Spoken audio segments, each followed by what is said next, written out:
Hare Krishna, all dear devotees. I welcome you all for today's session. Gita ప్రవాహానికి మీకందరికీ కూడా స్వాగతం. సో మనం ప్రేయర్స్ ఆఫర్ చేసి కథలోకి ఎంటర్ అవుదాం. ॐ अज्ञानतिमिरान्धस्य ज्ञानाञ्जनशलाकया चक्षुरुन्मिलितं येन तस्मै श्रीगुरवे नमः. श्रीचैतन्यमनोभीष्टं स्थापितं येन भूतले स्वयं रूपा कथा मह्यं ददाति स्वापदान्तिकं. नमो विष्णुपादाय कृष्णप्रेष्ठाय भूतले श्रीमते भक्तिवेदान्त स्वामिनिति नामिने. नमस्ते सारस्वते देवे गौरवाणी प्रचारिणी निर्विशेषा शून्यवादी पाश्चात्यदेशतारिणी. जय श्री कृष्ण चैतन्य प्रभु नित्यानंद श्री अद्वैत गदाधर श्रीवासादि गौरभक्तवृंदा. हरे कृष्णा कृष्ण कृष्ण हरे हरे, हरे राम राम राम हरे हरे. ॐ नमो भगवते वासुदेवाय. ॐ नमो भगवते वासुदेवाय. ॐ नमो भगवते वासुदेवाय. సో మనకు ఇప్పటి వరకు గీతా ప్రవాహం ఎక్కడి వరకు తీసుకొచ్చింది అని ఒక చిన్నగా రీక్యాప్ చెప్పుకొని మనము ఈరోజు సెకండ్ చాప్టర్లో లాస్ట్ సెషన్ మనం కంప్లీట్ చేసుకుందాం, పూర్తి చేసుకుందాం. ఎందుకంటే ఈ సెకండ్ చాప్టర్ అనేది దాని టైటిల్ వచ్చి గీతా సారాంశం. సో సారాంశంలో మనము చివరి ఘట్టము మనంతో పూర్తి అవుతుంది అన్నమాట. సో మనకి ఇప్పటివరకు ఈ గీతా ప్రవాహంలో ఏం తెలుసుకున్నాము అని అంటే, మొదటి చాప్టరు అంటే యాక్చువల్గా మనకి భగవద్గీత కేవలము శ్రీకృష్ణుడికి మరియు అర్జునుడికి మధ్యన జరిగిన సంవాదము లోక కళ్యాణం గురించి జరిగిందని మనం తెలుసుకున్నాము. అది కేవలం ఒక యుద్ధ రంగంలో జరిగిన సంభాషణ కాదు, యుద్ధం ఎలా చెయ్యాలి అనే సంభాషణ కాకుండా ప్రతి ఒక్క మానవాళికి ఏ విధంగా తన జీవితానికి ఉన్న పరమార్థం తెలుసుకోవడానికి ఈ భగవంతుడు స్వయంగా ఈ 700 శ్లోకాలని ఉచ్చరించారు అని తెలుసుకున్నాము. సో ఆ 700 శ్లోకాలలో 4 ముఖ్యమైన పాత్రలు వహించారు అని మనం తెలుసుకున్నాము. తర్వాత వాటిని ఈ 18 అధ్యాయాలను 3 భాగాలుగా విభజించడం జరిగింది. సో మొదటి 6 అధ్యాయాలను కర్మయోగమని, లాస్ట్లో ఉన్న 6 అధ్యాయాలను జ్ఞానయోగమని, మధ్యలో ఉన్న దానిని భక్తి యోగంతో మన ఆచార్యులు మనకి ఇచ్చారనమాట. సో ఇప్పుడు మనం కర్మయోగంలో మొదటి 2 చాప్టర్లలో ఉన్నాము. సో కర్మ అంటే భగవంతుని చేరుకోవడానికి వివిధమైన మార్గాలన్నమాట. దాంట్లో కర్మ అనేది ప్రాధాన్యమైనది. సో దాంట్లో మనం 5 ముఖ్యమైన అంశాల గురించి తెలుసుకున్నాము. ఆ 5 ముఖ్యమైన అంశాలు ఏమిటి అంటే, జీవుడు ఫస్ట్ తన ఎవరిని అంటే జీవుడు తాను ఎవరిని అని తెలుసుకోవాలి. సో నేనెవరిని అని తెలుసుకున్నప్పుడు తనకి భగవంతునికి ఉన్న సంబంధం అనేది వ్యక్తపడుతూ ఉంటుందన్నమాట. దాంట్లో ఆత్మజ్ఞానం గురించి బాగా తెలుసుకున్నాము. తర్వాత అంటే అది జీవాత్మకి పరమాత్మకి ఉన్న సంబంధాన్ని చక్కగా తెలుసుకున్నాము. తర్వాత ఏంటి అంటే ఈశ్వరుడు. సో ఆ ఈశ్వరుడు అదే పరమాత్మ రూపంలో ప్రతి జీవిలో ఉంటాడు, ప్రతి ఒక్క లివింగ్ ఎంటిటీలో భగవంతుడు ఉంటాడు అనే విషయాన్ని మనం తెలుసుకున్నాము. సో ఆ పరమాత్ముడు ఏ విధంగా శాంక్షన్ చేస్తాడు అంటే ప్రకృతి ప్రభావము, మనకి ప్రకృతి గురించి తెలుసుకున్నామన్నమాట. సో ప్రకృతిలో ఆ మాయ అంటే అది కూడా భగవంతునిలో ఒక ఎనర్జీ. అంటే ఎక్స్టర్నల్ ఎనర్జీ అన్నమాట. సో ఆ మాయ ప్రభావం ఎలా ఉంటుంది అంటే జీవుడికి ఎప్పుడైతే ఒక కోరిక కలుగుతుందో, అంటే భగవంతుడు ఆ కోరికను తీర్చుకోవడానికి పూర్తి స్వతంత్రం ఇచ్చాడనమాట. అందుకే ఆ ఫ్రీ విల్ అంటారు. సో ఆ పూర్తి స్వతంత్రాన్ని ఎప్పుడైతే జీవుడు భగవంతుడికి సంబంధించిన విషయాలలో తన కర్మ చేయడం వల్ల తన ఈ ఏదైతే ఆ, మ్, మాయ నుంచి ప్రభావితమయ్యే ప్రతి ఒక్క చలనాన్ని బయటపడతాడు అని తెలుసుకున్నామన్నమాట. దాంట్లో త్రిగుణాలు ఉంటాయి. ఆ త్రిగుణాలు ఏమిటి అని అంటే సత్వగుణము, రజోగుణము, తమోగుణము. సో మనం ఆ గుణాల గురించి ప్రత్యేకంగా మనము ఒక చాప్టర్లో తెలుసుకుంటాము. సో ప్రతి ఒక్క జీవి కూడా ఆ సత్వగుణాన్ని దాటి విశుద్ధ సత్వాన్ని చేరుకున్నప్పుడే భగవంతునికే భగవంతుని నామ రూప లీల గుణాలను గురించి తన అర్థం చేసుకోగలుగుతాడనమాట. అందుకని జీవుడికి మేలుకువ అనేది అవసరము. ఆ మేలుకువ ఎలా జరుగుతుంది? భగవంతుని యొక్క నామస్మరణ, భగవంతుని యొక్క లీలల గురించి చర్చన జరుగుతూ ఉన్నప్పుడు శ్రవణం ద్వారా అది మనకి ఆ మేలుకువ అనేది జరుగుతూ ఉంటుందన్నమాట. సో ఇప్పుడు మనకు ఏంటంటే 4 అంశాలు తెలుసుకున్నాము. ప్రకృతి, ఈ మూడు తర్వాత నాలుగవది ఏంటంటే కాలము. ఆ కాల ప్రభావం వల్ల మనకి కాలము ఎంతగా ప్రభావితం చేస్తూ ఉంటుంది అని అంటే ఒక జీవిలో మార్పులు జరుగుతూ ఉంటాయి. అలాగే మన పరివర్తనలో కూడా మార్పు జరుగుతూ ఉండాలి అన్నమాట. సో దాంట్లో మనం చక్కగా కాలం యొక్క ఉపయోగం గురించి మనం తెలుసుకున్నాము. తర్వాత ఇవన్నిటికీ ప్రాధాన్యమైనది ఏమిటి అంటే కర్మ. సో ఆ కర్మ ఎంత ముఖ్యము అని అంటే భగవంతుడు చేరుకోవడానికి ప్రతి ఒక్క జీవి ఏదో ఒక కర్మ, అంటే ఒక యాక్షన్ చేస్తూ ఉంటాడనమాట. తనకి అంటే ఆ సెల్ఫ్ సెంటర్ అంటారు. అంటే నాది నేను అనే ప్రభావంతోనే జీవుడు ఎప్పుడు పనిచేస్తూ ఉంటే తనకి ఆ తృప్తి, ఆ ఇంద్రియ తృప్తి అనేది ఆమ్, ఎంత బలంగా ఉంటుంది అని అంటే భగవంతుని గురించి తెలుసుకోలేడు. అందుకనే ఇంద్రియ తృప్తిని వదిలేసి భగవంతుని సేవలో నిమగ్నమై ఉండాలి అన్నమాట.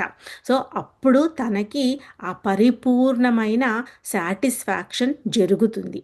సో ఇవన్నీ కూడా మనం ఈ 5 అంశాల గురించి చక్కగా తెలుసుకున్నాము. సో దాంట్లో మనకి ఏమిటి అని అంటే ఫస్ట్ చాప్టర్లో అర్జునుడికి ఒక ఆ, ఒక కోరిక వచ్చింది. ఏంటి? నా ఓ కేశవా, ఎవరైతే దుర్యోధని పక్షంలో వచ్చి యుద్ధం చేయాలని అనుకుంటున్నారో వాళ్ళందరినీ నేను చూడాలనుకుంటున్నాను. వాళ్ళందరూ నా చేతిలో ఓడిపోతారు కాబట్టి ఒక్కసారి నేను దర్శనం చేసుకోవాలి అనుకుంటున్నాను అని అడిగిన మొదటి ప్రశ్న అర్జునుడిది.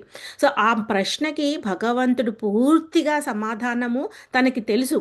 కానీ దానికి ఎలా ఒకటి ఒకటి ఎలా చెప్తున్నారు అని అంటే ఇరుసైన మధ్యలో తీసుకెళ్ళి చూడు, నీ శత్రువులను చూడు అని ఎప్పుడైతే భగవంతుడు చూపిస్తాడో అర్జునుడు అక్కడ తన శత్రువుల రూపంలో ఉన్న తన మిత్రువులను, తన తండ్రులను, తన మేనమామనలు, తర్వాత తన సోదరులను, తన మన్మళ్ళను అందరినీ చూడడం, గురువులను, ఆ విధంగా అందరినీ చూడడము ప్రారంభిస్తాడనమాట. సో అప్పుడు భగవంతుడు ఏం చెప్తాడు అని అంటే తన ధర్మాన్ని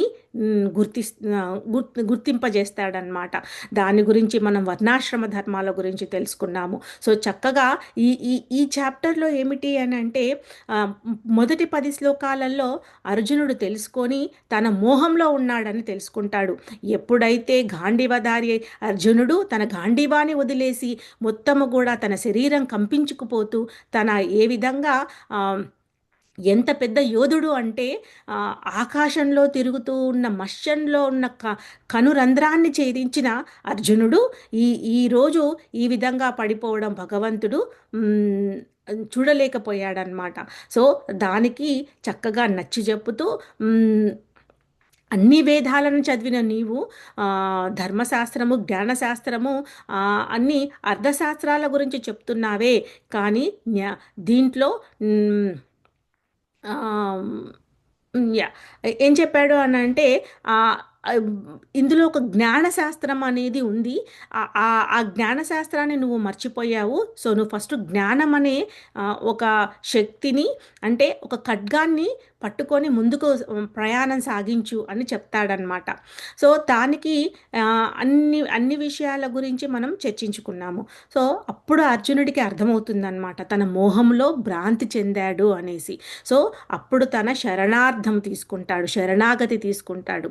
సో, అప్పుడు గురువు యొక్క ప్రాముఖ్యతను మనం తెలుసుకున్నాము. సో, గురువు దగ్గరికి వెళ్ళినప్పుడు మనం ఏంటంటే తద్విద్య ప్రణిపాతేన పరిప్రశ్నేన సేవయ. అంటే ఆ పరిప్రశ్న ఎలా ఉండాలి అంటే వినయముతో మనకి ఏదైతే ఒక ఎంక్వైరీ అనేది చేస్తూ ఉండాలి అన్నమాట. మనకి పూర్తిగా ఆన్సర్ రానప్పుడు అది వినయముతో మనము తెలుసుకోవాలని కుతూహలతో ఉన్నప్పుడు మన గురువు ఆ విధంగా మనకి ఆన్సర్స్ని తెలియజేస్తూ ఉంటారు. సో, మొదటి సెక్షన్లో అది తెలుసుకున్నాం మనం సెకండ్ చాప్టర్లో. తర్వాత ఏంటి అని అంటే జ్ఞానము, ఇది జ్ఞానశాస్త్రంలో, ఎందుకంటే అర్థశాస్త్రము, న్యాయశాస్త్రము అన్నీ చెప్పాడు. ధర్మశాస్త్రము అని. కానీ జ్ఞానశాస్త్రం గురించి ఎలా మర్చిపోయావు అనేది మనకి ఆత్మ జ్ఞానంలో, దాంట్లో సాంఖ్య యోగంలో ఉన్నవన్నీ కూడా మనకి భగవంతుడు చక్కగా చెప్పాడనమాట. ఇది నాది అనుకునే శరీరంతో ఏర్పడిన అటాచ్మెంటు అది చాలా టెంపరరీ. నీకు ఆత్మతో ఉన్న సంబంధం, ఎందుకంటే ఆత్మ అనేది ఎటర్నల్, అది ఎప్పటికీ ఉంటుంది. హ్మ్. ఆ విధంగా ఎప్పటికీ ఉన్న ఆత్మకి, అంటే శు స్థూల శరీరానికి, సూక్ష్మ శరీరానికి గల సంబంధాన్ని మనం తెలుసుకున్నాము.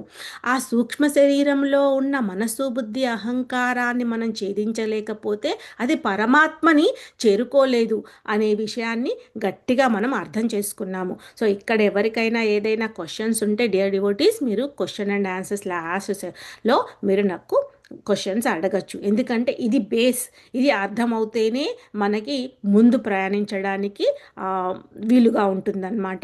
లేకపోతే ఏదో వచ్చామా వెళ్ళామా నేర్చుకున్నామా శ్లోకాలు అన్నట్టు కాదు. ఇది భగవద్గీత ఎలా అంటే ఒక పరంపరలో వచ్చింది. ఈ ఈ కృష్ణతత్వము, భగవంతుని యొక్క విషయాలను మనం తత్వజ్ఞానంతో తెలుసుకోవాలి. ఓకే, నాకు తత్వం ఏమీ అర్థం కాలేదు అని అంటే అది అసలు ప్రయత్నం చేయాలి అన్నమాట.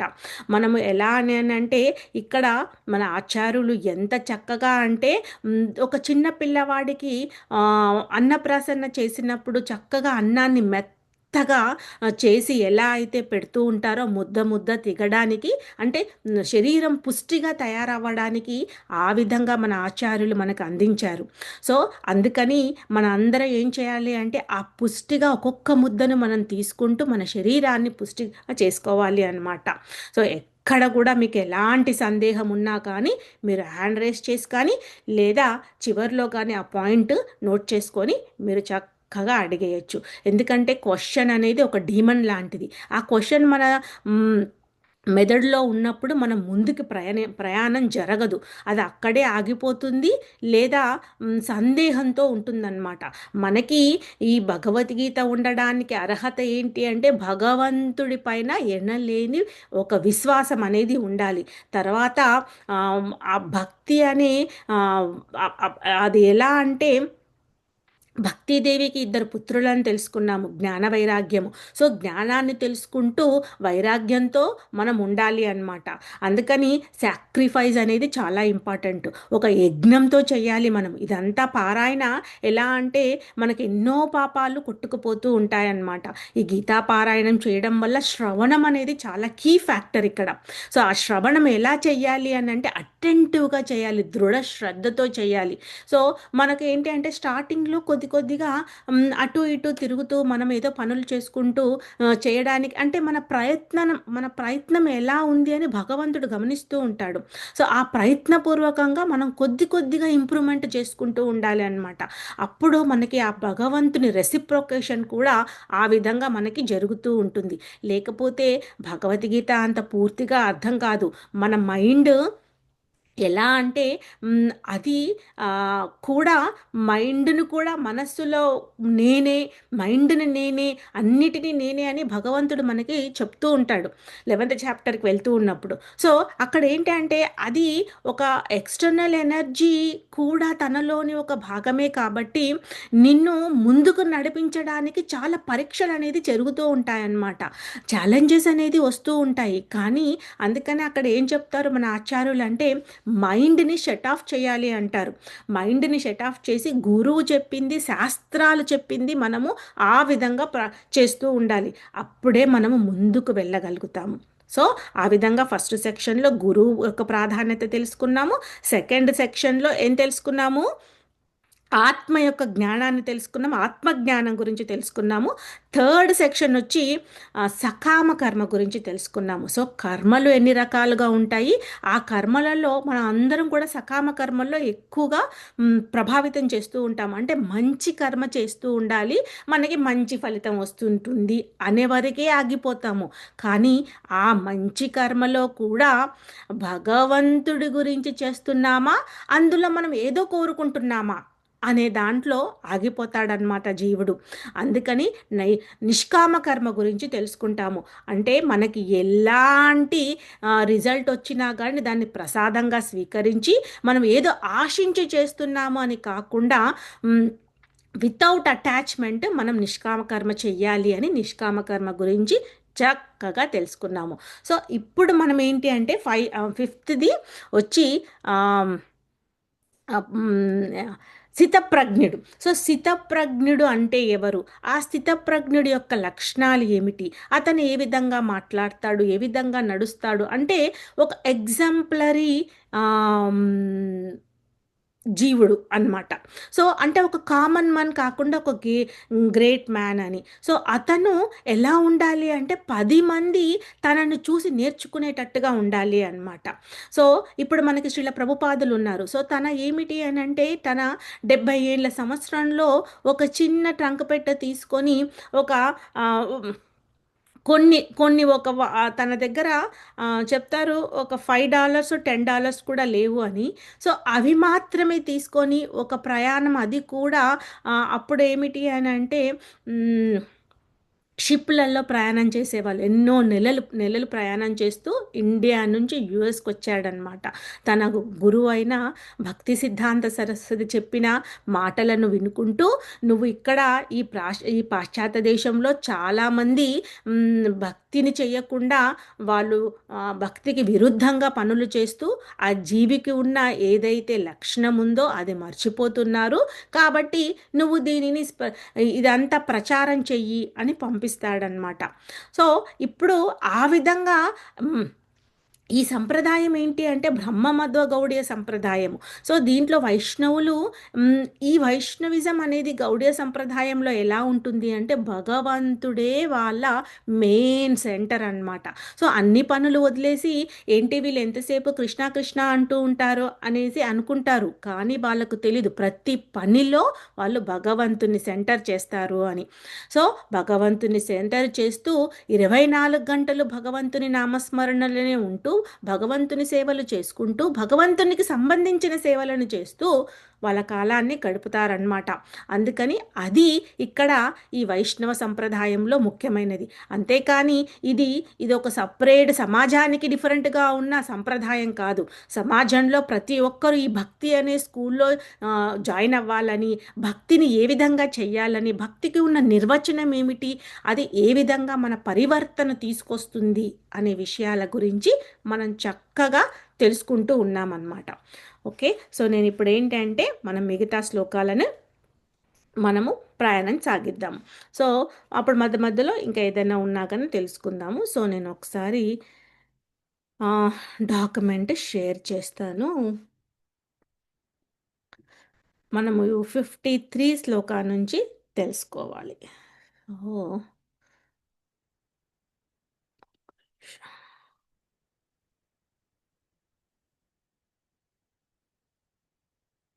Yeah!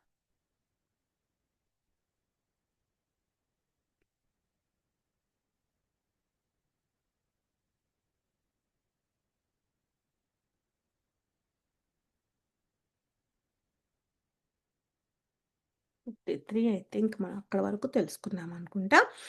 Okay. Thank you. So, నేను షేర్ చేస్తాను ఇప్పుడు.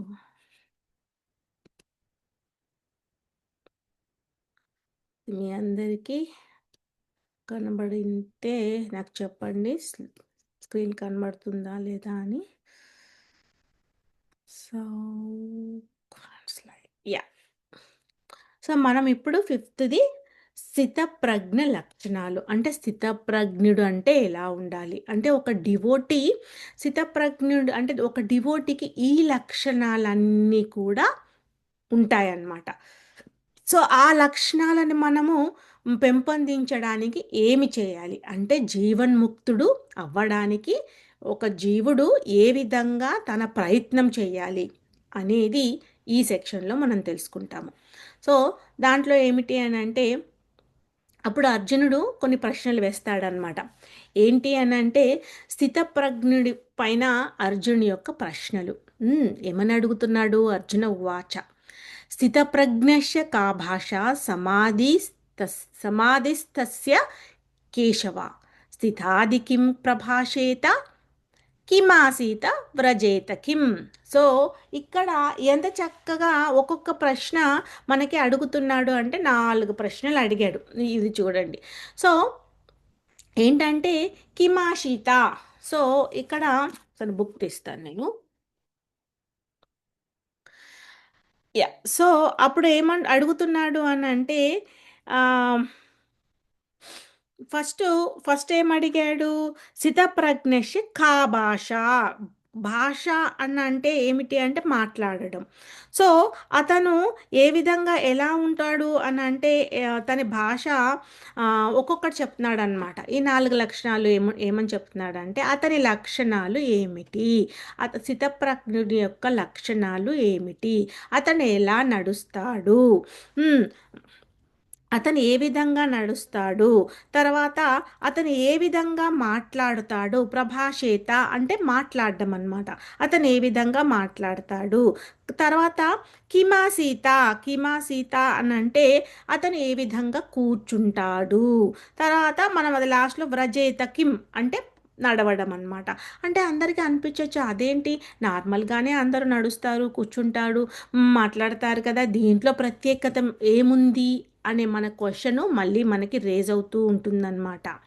సో, మాట్లాడడము అనంటే ఎలాంటి మాటలు మాట్లాడాలి అనంటే ఆ వాక్కు చాలామంది హ్మ్. చాలా అందరికీ నచ్చేటట్లుగా మాట్లాడుతూ ఉంటారనమాట. పుష్పితా వాక్యం అనేసి మనము చూసాము. అయితే ఆ పుష్పిత అంటే పుష్పాలు వస్తూ ఉన్నట్టుగా చక్కగా వాళ్ళకి నెమరుకుంటూ, వాళ్ళు చెప్పింది బాగా పొగుడుకుంటూ, కీర్తన చేసుకుంటూ మాట్లాడుతూ ఉంటారు. కానీ ఇక్కడ భగవంతుని కీర్తనతో మనం మాట్లాడాలి. ఒక మనిషికి తనకి ఏదో ఆహ్, హ్మ్ ప్రేస్ చేస్తున్నామని మనం మాట్లాడుతున్నాము అనంటే అది కూడా ఒకలాంటి కోరిక కిందికి వెళ్ళిపోతుందన్నమాట. అందుకని భగవంతుని నామరూప గుణాల గురించి మనం కీర్తన చేయాలి. వాటి గురించి మనం మాట్లాడుతూ ఉండాలి. అంటే అక్కడ కూడా మనకి భగవంతుణ్ణి సెంటర్ చేయడం అన్నమాట. అందుకని ఎప్పుడు కూడా డివోటీస్ భగవంతున్నే తీసుకొచ్చి మాట్లాడుతూ ఉంటే అందరూ ఏమనుకుంటారంటే అటు ఇటు వెళ్ళిపోయి చిన్నప్పుడు ఆవు స్టోరీ చెప్పినట్టు వీళ్ళెప్పుడు కూడా ఈ కృష్ణ డివోటీస్ వాళ్ళ కృష్ణ గురించే చెప్తారు. కృష్ణ ఏదో వాళ్ళ సొంతమైనట్టుగా అని చెప్తారు. అంటే మనం అక్కడ ఆలోచించాల్సింది ఏమిటి అని అంటే కృష్ణాన్ని వాళ్ళు ఎంత సెంటర్ చేసుకున్నారు అనే పాజిటివ్తో మనం ఉండాలి అన్నమాట. అంటే ఇక్కడ వాక్కు అత్యంత ముఖ్యమైన గుణము. కృష్ణ భక్తి భావంలో ఉన్న వ్యక్తి అంటే అతడు కృష్ణుడి గురించి మరియు అతనికి సంబంధించిన విషయాల గురించి మాత్రమే మాట్లాడుతూ ఉంటాడనమాట. తర్వాత ఏంటి? తర్వాత శ్లోకంలో ఏం తెలుసుకున్నాము అనంటే 55 శ్లోకం. సో, భగవంతుడు చెప్తున్నాడు. ఏమని చెప్తున్నాడు? ప్రజాహతి యథా కామాన్ సర్వాన్ పార్థ మనోగతాన్ ఆత్ ఆత్మానే ఆత్మానేవ ఆత్మా ఆత్మానేవ ఆత్మాన తుష్ట స్థితప్రజ్ఞస్య దో స్థితప్రజ్ఞాస్య దో ఉచ్యతే. అంటే ఇక్కడ ఏం చెప్తున్నాడు అనంటే చాలా మట్టికి మైండ్ ఎలా అంటే ఎలా మనకి మాట్లాడుతుంది అంటే అందరంటారు మైండ్ ఏం మాట్లాడుతుంది అని. అంటే మైండ్ మనకి సిగ్నల్స్ ఇస్తూ ఉంటుందన్నమాట. అంటే ఎలా అంటే ఇప్పుడు ఒక మనిషి ఏదో ఒకటి ఏముందిలే ఎప్పుడు ఇదే చేస్తాం కదా! పద అందరం కలిసి సినిమాకెళ్దాం. పద అందరం కలిసి ఏదో అక్కడ చక్కగా ఎక్కడికో ఎళ్లి ఏ రెస్టారెంట్‌కో వెళ్లి కూర్చొని ఇది చేస్తాం. అది తప్పు కాదు. అక్కడ అందరూ తప్పుగా అర్థం అంటే మనము మన భోగవాంఛలలో ఉండిపోతున్నామనమాట. సో, భగవంతునికి ఇప్పుడు చక్కగా మనం కూర్చొని భగవంతుని చర్చ చేసుకుంటూ, భగవంతుని ప్రసాదం తీసుకుంటూ ఉన్నప్పుడు అప్పుడు కూడా మనం అందరిని కలిసినట్టే కదా! సో, అందుకని ఇక్కడ చెప్తున్నారనమాట. అందుకని వైరాగ్యం అనేది జరగాలి. మనకి మన సెన్సెస్‌ని ఫుల్‌ఫిల్ చేయడం కాదు. భగవంతునితో మన సెన్సెస్‌ని కలపాలి. సో, చాలామంది ఏమనుకుంటారంటే వాటిని అణిచేయాలి కాబట్టి మనము కంట్రోల్ చేయలేము అని. ఇక్కడ మనం లాస్ట్ టైము సౌభార్యముని గురించి స్టోరీ చక్కగా తెలుసుకున్నాము. అంబరీషుని గురించి తెలుసుకున్నాము. ఎంతో గొప్ప గొప్ప యోధుల గురించి, గొప్ప గొప్ప భక్తుల గురించి శ్రీమద్ భాగవతంలో చక్కగా ఇస్తారనమాట. ధ్రువ మహారాజు గురించి తెలుసుకుంటాము. తర్వాత కపిల మహర్షి దేవహూతి మాతాజీకి మాతకి ఎలా తన బోధన భక్తి యొక్క బోధన ఇస్తాడు అని తెలుసుకుంటాము. ప్రచేతాసుల గురించి తెలుసుకుంటాము. అలా చాలా ఎక్కడ చూసినా గానీ ఎందుకు భక్తి గురించి మనకు ఆ విధంగా చెప్తున్నారు అనంటే, మనకి కేవలము ఒకే ఒక లక్షణం ఉంది డియర్ డివోటీస్. అది ఏమిటి అంటే మనకి భగవంతునిలో కలవడం అన్నమాట. సో, ఎలా అంటే చాలా మటికి కొద్దిగా ఒక సెన్సెస్‌కి మంచిగా అనిపిస్తుందని ఒక గంట సేపు మనము చేశాము అంటే అది ప్రభావితం చేసి ఇంకో గంట మళ్ళీ మనల్ని లాగేస్తుంది. కానీ వారానికి ఒక గంట మనల్ని సేవ్ చేస్తుంది అనే విషయాన్ని అందరూ మర్చిపోతున్నారనమాట. సో, ఇక్కడ ఈ ఈ ఉద్యమము ఏంటి అంటే చైతన్య మహాప్రభు తన చైతన్య మనోభీష్టం అనేసి మనం ప్రేయర్స్‌లో చదువుతూ ఉంటాము. ఏమని చదువుతూ ఉంటాము? చైతన్య మహాప్రభు ఇది ఈ హరే కృష్ణ మూమెంట్ అంటే ఈ హరే కృష్ణ మహామంత్రం ద్వారా నామాన్ని తీసుకోవడం ద్వారా మనిషి ఏ విధంగా పరివర్తన చెందుతాడు, మనలో ఉన్న కోరికలు భగవంతునికి ఎలా కలుస్తాయి అనే విషయాన్ని ప్రతి ఒక్క శ్లోకాల్లో మనకి చెప్తూ ఉంటారు అన్నమాట. సో, ఇప్పుడు పిల్లవాడు ఒక అరగంట ఆహ్, యూట్యూబ్ చూసుకోవడమో, లేకపోతే మొబైల్ చూడడమో ఏదో చేసినప్పుడు ఇప్పుడు చూసాం కదా! ప్రతి పిల్లవాడు ఎంత ఎడిక్ట్ అయిపోతున్నారు అనంటే దాంట్లో గేమ్స్ పెట్టేస్తున్నారు. వాళ్ళు అనంటే వాడు యూట్యూబ్ ఛానల్ చేసిన వాడు, వాళ్ళు ప్రోగ్రామ్స్ క్రియేట్ చేసినవాడు వాడేంటి కమర్షియల్‌గా క్రియేట్ చేస్తున్నాడు. దానివల్ల ఏమవుతుంది అనంటే ఒకడు చూడగానే ఇంకా రీల్స్ ఒకటి. సో, అది చూసే వరకు ఏమవుతుందంటే మనకి ఆ ఉత్తేజన అనేది కలిగి ఇంకా ఇంకా చూడాలి అని ఆ ఎడిక్షన్ ఏర్పడుతుందనమాట. మనకి అంటే ఆ జీవికి ఒకదానికి అటాచ్ అయ్యే గుణం అనేది ఉంది. సో, ఆ గుణం వల్ల ఏమవుతున్నాడు తన తెలియకుండానే తన జీవితంలో ఎంతో కోల్పోతున్నాడనమాట. సో, ఈ అటాచ్ అయ్యే గుణాన్ని మనం ఏం చేయాలి? భగవంతుడికి అటాచ్ చేయాలి. అప్పుడేమవుతుంది అంటే మనలో ఉన్న పరమాత్మ వెలికి వస్తుంది. అప్పుడు మనకేంటి ఇప్పుడు ప్రతి ఒక్క జీవికి మనం ఆత్మ గురించి తెలుసుకుంటున్నప్పుడు ఆత్మలో అంటే సూక్ష్మ శరీరంలో ఉన్న మనసు, బుద్ధి, అహంకారం అంటే ఆ మనస్సులో ఒక కోరిక ఉందనుకోండి, ఆ కోరిక తీరలేదనుకోండి మళ్ళీ భర్త తీసుకుంటాడు. మళ్ళీ భర్త తీసుకొని, మళ్ళీ కోరికలు పెంచుకుంటూ, మళ్ళీ ఇలా చేసుకొని, మళ్ళీ అసలు మానవ జన్మ వస్తుందో రాదో తెలీదు. మానవ జన్మ సుదుర్లభ అన్నారు. అంటే 84,00,000 జీవరాశుల్లో ఒక్కొక్క యోనిని తీసుకుంటూ ఎన్ని జీవితాలను చేసుకొని ఇప్పుడు ఈ మానవ జీవితం వచ్చిందో తెలియకుండా పోతుందన్నమాట. సో, ఒక చిన్న క్షణికాలం వల్ల మన జీవితానికి ఉన్న పరమార్థాన్ని తెలుసుకోవట్లేదు. ఆత్మ సాక్షాత్కారం అనేది చాలా ఇంపార్టెంట్ డియర్ డివోటీస్. సో, ఆత్మ సాక్షాత్కారం గురించి తెలుసుకోలేదనుకోండి ముందు ఏది అర్థం అవ్వదు. సో, మనం ఆత్మజ్ఞానము అంత గట్టిగా అర్థం చేసుకోవాలి. సో, శరీరంతో ఏర్పడిన అటాచ్‌మెంట్‌లతోనే ఉన్నాము అంటే ముందుకు వెళ్ళము. సో, ప్రతి ఒక్క అటాచ్‌మెంట్‌ని మనం భగవంతునికి కలిపేయాలి అన్నమాట.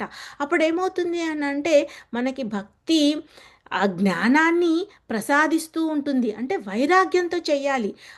ఒక గంట ఇది చేస్తాను, ఇంకా 23 గంటలు మనకి ఉన్నాయి. ఆ 23 గంటలలో మనం ఏం చేస్తున్నాము? ఏమనుకుంటామంటే మైండ్, నేను ఒక గంట పూజ చేశాను, ఒక గంట గుడికెళ్ళాను. గుడికెళ్ళి ఏం చేశాము మనము? ఒక ప్లస్ పాయింట్. పోనీలే, ఏ క్లబ్‌కో వెళ్ళట్లేదు, ఏ ఏ గ్యామ్లింగో చేయట్లేదు. మనం చక్కగా ప్రొడక్టివ్‌గా గుడికెళ్ళాము. Well and good. నెక్స్ట్ ఏంటి? నెక్స్ట్ స్టెప్‌కి వెళ్ళాలి కదా! మరి గుడికెళ్ళావు అంతవరకు బావుంది. మరి అయిపోతుంది, గుడికెళ్ళినంత మాత్రాన నీ జన్మ సార్థకం అయిపోతుందా? కాదు. గుడిలో ఏవైనా సేవలున్నాయా? ఆ తర్వాత గుడిలో నుంచి మనం ఏమి నేర్చుకుంటున్నాడు? భగవంతుడు మనకి ఏం నేర్పిస్తున్నాడు? ఇప్పుడు ఎక్కడికెళ్ళినా కానీ గుడిలు కూడా ఎలా అయిపోయాయంటే కిక్కిరిసిపోతున్నాయన్నమాట. ఏదైనా పండుగ వచ్చింది అని అంటే కాలు పెట్టడానికి కూడా ప్లేస్ ఉండదు. అంటే ఈరోజు వాళ్ళు ఎలా అంటే రోజు తినేస్తారు, తాగేస్తారు, అన్నీ చేసేస్తారు. గుడికొచ్చి కొబ్బరికాయ కొట్టేసాము, దండం పెట్టేసుకున్నాము. ఏదైనా పండుగ వచ్చింది అని అంటే ఉపవాసం ఉన్నాము. డన్. చలో డన్. భగవంతుడు నా కోరిక తీర్చేస్తాడు అనే దాంట్లో ఉంటాడు. అంతేకాని అక్కడ భగవంతుడు ఏ విధంగా తన మేనిఫెస్ట్ అయ్యాడని కానీ, తన ఈ దేవతలందరూ కూడా ఒక పొజిషన్‌లో ఉన్నారని కానీ, వాళ్ళిచ్చే కోరికలన్నీ కూడా అంటే తీర్చే కోరికలన్నీ కూడా టెంపరరీగా ఉంటాయని కానీ, మళ్ళీ జన్మ అనేది నీకు వస్తుందా రాలేదా అనేది కానీ, జన్మ వచ్చిన తర్వాత మళ్ళీ నీ కర్మ ఏ విధంగా ఉంటుందని కానీ, ఆ కర్మని ఏ విధంగా నువ్వు క్యారీ చేస్తావని కానీ, ఇవన్నీ తెలుసుకుంటున్నాడా జీవి? అందుకని ఈ భక్తి స్కూలు, ఈ వైష్ణవ స్కూల్లో మాత్రమే ఆ భక్తి గురించి చెప్తాడనమాట. సో ఈ స్థితప్రజ్ఞుడు ఆ విధంగా ఉండాలన్నమాట.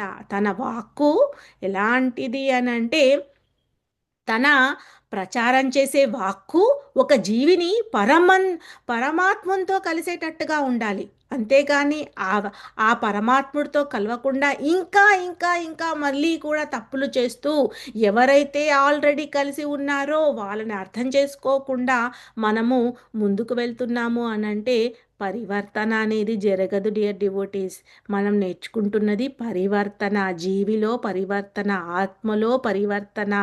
ఈ శరీరాన్ని ఇచ్చిన భగవంతుడికి తిరిగి శరీరాన్ని సమర్పించడానికి మనం చేసే కర్మ అనేది అర్థం చేసుకోవడం అన్నమాట. సో మనిషి కృష్ణ భక్తి భావంలో నెలకుంటే అప్పుడే భోగవాంఛలు బాహ్యయత్నం లేకుండానే అణిగిపోతాయి అని చక్కగా చెప్పారు. ఎందుకంటే చాలా మట్టికి అనచడానికి మనసులో ఎంతో కోరికుంది. అక్కడేదో ఫంక్షన్ జరుగుతుంది, అక్కడేదో అందరూ కలిసి ఉన్నారు, ఇక్కడేమో క్లాస్కి వెళ్ళాలి. అబ్బా నేను క్లాస్లో కూర్చున్నాను కానీ అక్కడ అందరూ బాగా ఎంజాయ్ చేస్తున్నారు అని అనుకున్నారనుకోండి, అది జరగదనమాట. నువ్వు చేసేది ఎలా ఉండాలి అని అంటే భగవంతుని వైపు తిప్పాలి. భగవంతుని వైపు తిప్పినప్పుడే అది భగవంతుడు కూడా ఆ విధంగా రెసిప్రొకేషన్ అనేది జరుగుతుంది. అన్నీ చేస్తాం కానీ ఇది వచ్చే వరకు మాకు ఎలా అంటే ఒక కమిట్మెంట్ అంటారు, ఆ తర్వాత ఇంకొకటి ఏంటంటే బలవంతంగా ఉందంటారు. ఇది తెలుసుకోవడం వల్ల అన్ని తప్పులే వెతుకుతూ ఉంటామన్నమాట మన జీవితము. సో అవి మానేసి భగవంతుడు ఏం చెప్పాలనుకుంటున్నాడు ఇక్కడ, ఎందుకు మనము ఇవి ఈ ఈ భగవంతుని నామరూప గుణాలను మనం తెలుసుకోవాలి, భగవద్గీత అసలు ఎందుకు తెలుసుకోవాలి, ఎందుకు ఈ మానవాళికి భగవద్గీత ఇంత ఇంపార్టెంట్ అనే క్వశ్చను మనకి రావాలి అన్నమాట. సో అలా మనము ఫస్ట్ ఎలా మాట్లాడతాడు అనే విషయాన్ని తెలుసుకున్నాము. తర్వాత ఏంటి అని అంటే మనం ఒకటి ఒకటి ఇవన్నీ అంటే ఈ శ్లోకాలు అంతగా ఇంపార్టెంట్ శ్లోకాలు కాదు కాబట్టి దాంట్లో ఉన్న సారాంశాన్ని మనం తెలుసుకోవడానికి ప్రయత్నం చేద్దాము. అంటే ఈ 56, 57 శ్లోకాలు ఏం చెప్తున్నాయంటే ద్వంద్వాల పట్ల స్థితప్రజ్ఞుని ప్రతిస్పందన, అంటే డ్యుయాలిటీ అన్నమాట. సో అతను కొంతమంది ఏంటంటే నలుగురు కనబడినప్పుడు ఎంతో వినయంగా ఎప్పుడు చూసినా చేతులు కట్టుకొని ఎంతో వినయ విధేయతలుగా ఉండి మాట్లాడడంలో కూడా ఎలా ఉంటారు అని అంటే అబ్బా వీళ్ళని చూస్తే ఎంత బాగుంది అన్నట్టుగా అనిపిస్తూ ఉంటుంది. కానీ భగవంతుడికి తెలుసు, పరమాత్మకి తెలుసు ఎలా మనకి ఉంది అని. సో మనం ఏంటంటే ప్రతి క్షణం మనం చేసే పని పరమాత్మ మనల్ని ఎప్పుడు అబ్జర్వ్ చేస్తున్నాడు అనే విధంగా మనం చేస్తూ ఉండాలి అన్నమాట. సో ఎలా అంటే ఏ క్షణాన కూడా మన ఇంటికి ఎవరు వచ్చినా కానీ ఆ విధంగా మనం ఆహ్వానించేటట్టుగా ఉండాలి. మనం చేసే పని కానీ, మాట్లాడే మాట కానీ. అది స్పాంటేనియస్‌గా రావాలి. అంటే వీతరాగ భయక్రోధ అంటే ఎలా అంటే ఇది చదువుదాం యాక్చువల్‌గా. ఏం చెప్తున్నాడు అంటే దుఃఖేషు అనువి దుఃఖేషు ఆ, దుఃఖేషు అనుదిగ్నమన సుఖేషు విగత స్పృహ వీతరాగ భయక్రోధ స్థితాధీరో మునిరుచ్యతే. అంటే స్థితాధీర్ మునిరుచ్యతే అంటే అతను మునిలాగా ఉండాలి. ఎలా ఉండాలి అంటున్నాడు అంటే ఒక ముని ఎలా ఉండాలి అంటే వీతరాగ భయక్రోధ అంటే తన ఎలాంటి కష్టం వచ్చినా, నష్టం వచ్చినా, లాభం వచ్చినా, ఏమొచ్చినా కానీ ఒకే రకంగా ఉండాలి.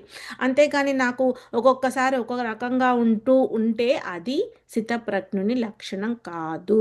అతను ఎలా ఉంటాడో అంటే స్థితప్రజ్ఞుడు అన్ని వేళలా కూడా ఒకే రకంగా స్పందిస్తూ ఉంటాడనమాట. అది మనకి చెప్పారు. ఏంటంటే త్రివిధ తాపాలను కలతనొందని మనస్సు గలవాడును, సుఖము కలిగినప్పుడు ఉప్పొంగని వాడును, ఆసక్తి భయము క్రోధముల నుండి విడివడిన వాడును అగు మానవుడు స్థిరమైన మనస్సు గల ముని అని చెప్పబడును. అంటే కొంతమందికి ఎలా అంటే వెంటనే కోపం వచ్చేస్తుంది. ఓ వెంటనే తర్వాత ఏంటి అని అంటే ఏదో భయం వస్తూ ఉంటుంది. అది తెలుసుకోవాలి అనే ఆసక్తి డైరెక్ట్గా తెలుసుకోకుండా వాళ్ళని అడిగి వీళ్ళని అడిగి అదడిగి ఇదడిగి ఏం జరుగుతుందో కిచిడి అన్నమాట. మైండ్ కిచిడి అంటారు దాన్ని, అందుకనే మెంటల్ కిచిడి. సో తెలుసుకోవాలని ఉంటుంది కానీ అడిగితే ఏమనుకుంటారో అనేసి డైరెక్ట్గా అడగకుండా ఇండైరెక్ట్గా వాళ్ళని వీళ్ళని తెలుసుకుంటూ ఉంటారు. అది మంచిది కాదు. సో అందుకని ఏం చెప్తారు అంటే నువ్వు ఏముందో నీ మనసులో అదే ముందు పెట్టు, దానివల్ల నీకు మంచిది. అంతేగాని నిన్నేదో కంట్రోల్ చేస్తున్నారు అని అనుకుంటూ ఉన్నావు అనుకుంటే నువ్వు ముందుకు వెళ్ళలేవు. ఇక్కడ మనకి గురువులు ఏం నేర్పిస్తున్నారు అని అంటే ప్రతి ఒక్క అలవాటుని భగవంతునితో కలపడానికి ప్రయత్నం చెయ్యి నువ్వు. భగవంతుడు అంటే కేవలం పూజ చేసినప్పుడే భగవంతుడు కాదు, ప్రతి ఒక్క పని, ప్రతి ఒక్క మాట భగవంతుడు మనకి నేర్పిస్తాడనమాట. అందుకని భగవద్గీతలో ప్రతి ఒక్క శ్లోకంలో కూడా భగవంతుడు ఉచ్చారణ అంత బాగా మనకి ఉంటూ ఉంటుంది. సో 57 శ్లోకాల్లో ఏం చెప్తాడు అని అంటే ఈ భౌతిక జగత్తునందు ప్రాప్తించిన మంచి చెడులను ప్రశంసించుట కానీ ద్వేషించుట కానీ చేయక వాటిచే ప్రభావితుడు కానివాడు సంపూర్ణ జ్ఞానం నందు సుస్థితుడై ఉంటాడు. అంటే చాలామంది ఎలా అనంటే అంటే ఇవన్నీ కూడా శుభ అశుభాలు మనకి చెప్తున్నారనమాట ఒక జీవి ఏ విధంగా ఉంటాడు అని. డియర్ డివోటీస్, మన ఆచార్యులు ఎంత బాగా చెప్పారు అంటే ఎవరినో పాయింట్అవుట్ చేయాలని కాదు, ఈ విధంగా జీవుడు ఉంటాడు, చాలా మట్టుకి ఇలాంటి జీవులే ఉంటారు, జీవుల్లో ఇలాంటి లక్షణాలు ఉంటాయి కాబట్టి ఆ లక్షణాల నుంచి ఎవరైతే ఒక సిన్సియర్గా ఉంటారో, ఒక సిన్సియర్ డివోటీ, సిన్సియర్ సోల్ అంటారు అందుకని. సో వాళ్ళు ఏం చేస్తారు అని అంటే అలవాట్లను మార్చుకుంటారు, అలవాట్లను తెలుసుకుంటారు. అంతేగాని అబ్బా వీళ్ళేంటి ఊరికే ఒకరిని పాయింట్అవుట్ చేస్తున్నట్టుగా ఉంటుంది అనేది మనం ఎప్పుడూ అలా అనుకోకూడదు డియర్ డివోటీస్. ఏంటి అని అంటే మనకి అది ఆ లక్షణాలు ఒకవేళ ఈ జీవిలో ఉన్నాయి అంటే ఆ జీవి మార్చుకుంటాడు అని చెప్తున్నారనమాట. సో ఆ లక్షణం ఉందా లేదా, ఉంటే ఏ విధంగా మార్చుకోవాలి అని మనం తెలుసుకుంటూ ఉండాలన్నమాట. సో మనకి ఎందుకంటే దీంట్లో ఇంకా శ్లోకాలు ఉన్నాయి కాబట్టి ముందుకెళ్తాం. సో ఇంకా మనకి ఈ 58 నుంచి 63 వరకు ఏం చెప్తున్నారు అని అంటే స్థితప్రజ్ఞుని యొక్క ఇంద్రియ నిగ్రహము. ఇంద్రియాలు ఎంత ప్రభావితం చేస్తాయి అంటే ఒక జీవుడికి అవి మెయిన్ రోల్ వహిస్తాయి అన్నమాట. సో అందులో మనకి ఇంద్రియాలని ఇంద్రియార్థాలు అంటారు. ఇంద్రియాలు అని అంటే ఇప్పుడు కళ్ళు ఉన్నాయి అనుకోండి, కన్ను నుంచి వచ్చే ఆ ఆ ఆబ్జెక్ట్ ఏంటి అంటే చూపు. అంటే ఆ చూపు మనకి ఏ విధంగా ఉండాలి అని అంటే భగవంతుని నా రూపాన్ని చూడడానికి ఆ చూపును మనం ఉపయోగించాలన్నమాట. అంతేకాని ఇంకా ఏదో మనకి ఆనందాన్ని కలిగిస్తున్నాయి అని మన కళ్ళను ఉపయోగించామనుకోండి, అప్పుడు మళ్ళీ మనకి అది ఒక నరక కూపంలోకి పడేస్తూ ఉంటుంది. ఆ లక్షణం అనేది మంచిది కాదు. సో వీటిని అన్నిటినీ కూడా మన ఇంద్రియాలను, ఇక్కడ ఈ ఎగ్జాంపుల్ చక్కగా ఎంత బాగుందో చూడండి ఈ పిక్చరు. తాంబేలు అది ఎప్పుడు కూడా అంట తన తాంబేలులాగా మన ఇంద్రియాలను ఉంచుకోవాలంట. అంటే తాంబేలు ఏం చేస్తుంది అంటే దాని అన్ని కూడా చేతులు కాళ్ళు అన్నీ కూడా అది ఇట్లా ముడుచుకొని చక్కగా షెల్ లోపలికి వెళ్ళిపోతుందంట. తనకి ఏదైనా ఎవరైనా వస్తున్నారు ఏదైనా తెలుస్తుంది అంటే. అంతేకాని అది ఎప్పుడు కూడా మళ్ళీ అంటే షెల్ పైన ఉన్నప్పుడు దానికి ఏమీ హాని జరగదు అని. ఎవరైనా ఏదైనా స్టెప్ ఇన్ అయినా ఇంకా ఏదైనా కానీ అంటే చాలా మృదువుగా ఉంటాయి కదా అవి, చాలా సెన్సిటివ్ అనమాట ఆ సెన్సెస్. సో కొంచెం ఏమన్నా ఇదైనా కానీ ప్రాబ్లం వస్తుంది కాబట్టి వాటిని చక్కగా ఇట్లా ముడుచుకొని చక్కగా రక్షించుకుంటూ ఉంటుందన్నమాట. అందుకని ఈ శ్లోకాల్లో ఏం చెప్తున్నారు అని అంటే, అంటే తాంబేలు ఇంద్రియాలను ఏ విధంగా వెనక్కు తీసుకుంటుందో ఆ విధంగా ఆ స్థితప్రజ్ఞ లక్షణాలు ఉండాలన్నమాట. అంత ఇంద్రియ నిగ్రహంతో మనం ఉండాలి.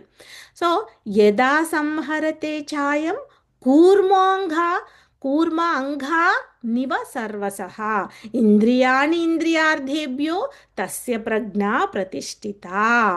సో ఎలా అంటే తాంబేలు తన అవయవాలను లోనికి ముడుచుకున్నట్లు ఇంద్రియార్థముల నుండి తన ఇంద్రియములను మరలించువాడు సంపూర్ణ జ్ఞానం నందు సుస్థిరముగా నుండగలుగుతూ అని చెప్తున్నారు.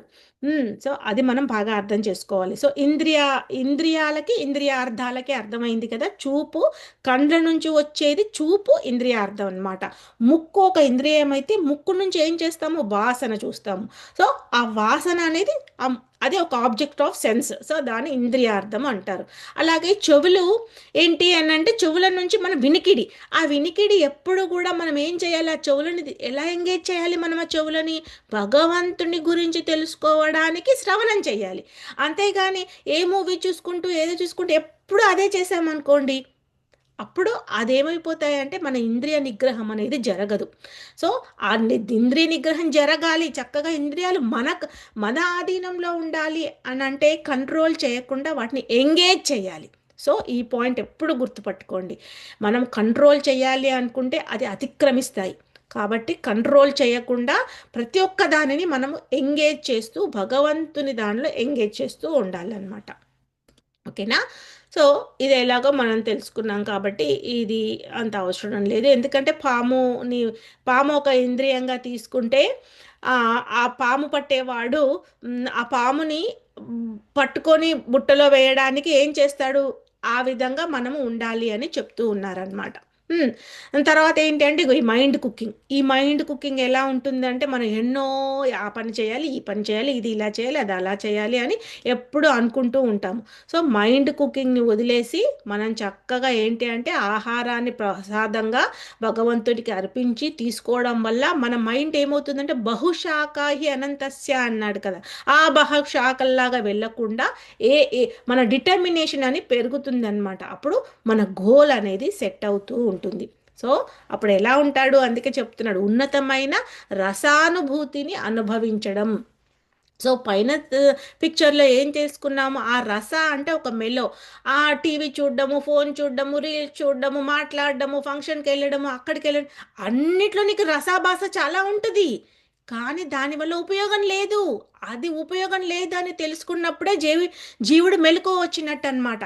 ఆ జీవుడికి ఇంకా మెలకు రాలేదు అని అంటే అది మనం ఏమీ చేయలేము. మెలకువ రావడానికి మనం ప్రయత్నం చేస్తున్నాము.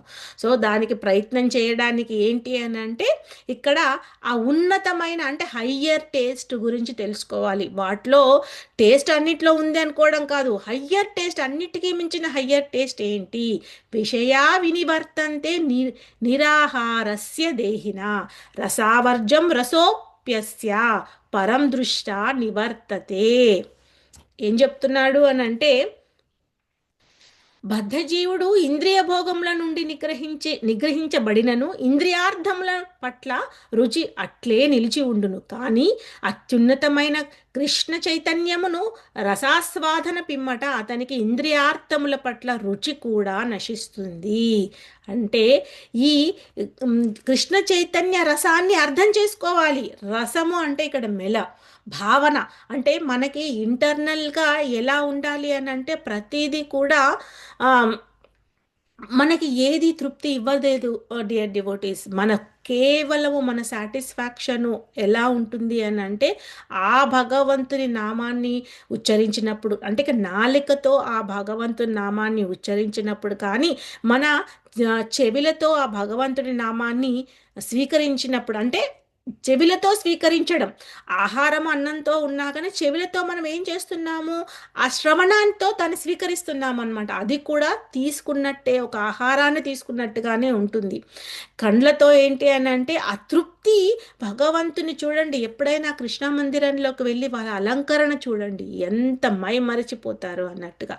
సో ఆ విధంగా కళ్ళు ఆ విధంగా స్వీకరిస్తాయి అన్నమాట. సో అది మనం ఆ రస గురించి అర్థం చేసుకోవాలి. సో ఆ రసం మనకి అర్థం కావాలి అంటే డివోటీస్లో ఉండాలి. ఆ డివోటీస్ని కూడా మనం ఎంచుకోవాలి. ఇప్పుడున్న సమాజంలో వీటిలో కూడా ఎన్నో స్కూళ్ళు వచ్చేసాయి డియర్ డివోటీస్. సో ఈ భక్తి స్కూల్ అనుకుంటూ ఏదేదో చెప్పేస్తూ ఉంటారు. కానీ మనం తెలుసుకోవాల్సింది ఏంటంటే, ప్యూర్ డివోటీస్ ఆ సంఘ మనల్ని భక్తిలోకి ముందుకు తీసుకువచ్చే సంఘాలాగా ఉండాలి. అంతేకాని భక్తి పేరుతో మనకి ఇంకా ఏదో మన మైండ్ కుకింగ్ బాగా జరుగుతుంది అని అనిపిస్తున్నప్పుడు మనం ఆలోచన అనేది చేయాలి అన్నమాట. సో అక్కడ ఈ ఇందులో చక్కగా విషయా వినివర్తంతే. సో మనం అన్నీ కూడా ఎంత చక్కగా చేయాలి అని అంటే తెలుసుకోవాలి. ఆ స్వీకరణ అనేది ఆ విధంగా ఉండాలి. సో మన డిటర్మినేషన్ అంటే అథోశ్రద్ధ, అంత శ్రద్ధగా ఉంటేనే మనకు అర్థమవుతుంది. అటెంటివ్గా చేయలేదనుకోండి, అదో అడపా అంటే ఆ జీవికి టైం పడుతూ ఉంటుంది ఇంకా రావడానికి. కానీ అట్లీస్ట్ ప్రయత్నం అయితే చేస్తున్నాడు కదా అని భగవంతుడు ఇంకా అవకాశాలు ఇస్తూ ఉంటాడనమాట. సో ఆ విధంగా మనము ఈ శ్లోకాల్లో మనకి వివరించారు. ఉమ్, అంటే ఇక్కడ ఇది చూడండి, ఇది ఒక చిన్న స్టోరీ ఉంటుంది. నేను ఒక 1 మినిట్లో చెప్పడానికి ప్రయత్నం చేస్తాను. సో ఒక కాకి, తర్వాత ఒక హంస. సో ఉన్నతమైన రసానుభూతిని పెంపొందించుకోవడము అంటే ఎలా అంటే, అసలు ఈ కాకికి తర్వాత హంసకి చాలా స్టోరీలు ఉన్నాయి. సో ఒక స్టోరీ ఏంటి అని అంటే, కాకి ఎక్కడ వాళ్తూ ఉంటుందండి? ఎక్కడైతే చెత్త ఉంటుందో, ఆ, ఎక్కడైతే తనకి అదేమి చూడదు. తనకి తినడానికి ఆహారం ఎక్కడుందో, ఎక్కడైనా పిండం పెట్టినా కానీ, ఎక్కడైనా ఆహారం ఉన్నా కానీ కాకి వాలిపోయి తీసుకుంటూ ఉంటుంది. కానీ హంస అలా కాదు. హంస ఎప్పుడు కూడా అది ఎంత అంటే, యాక్చువల్గా మనకి ఆ, ఎప్పుడైతే భగవంతుడు ఈ ప్రకృతి సృష్టి చేశాడో దాంట్లో హంస అనేది ప్రథమంగా వచ్చిందనమాట. సో అది అది మాట్లాడే మాట త ప తా ప అన్నప్పుడే బ్రహ్మదేవుడికి కూడా హంస ద్వారా తెలుస్తుంది.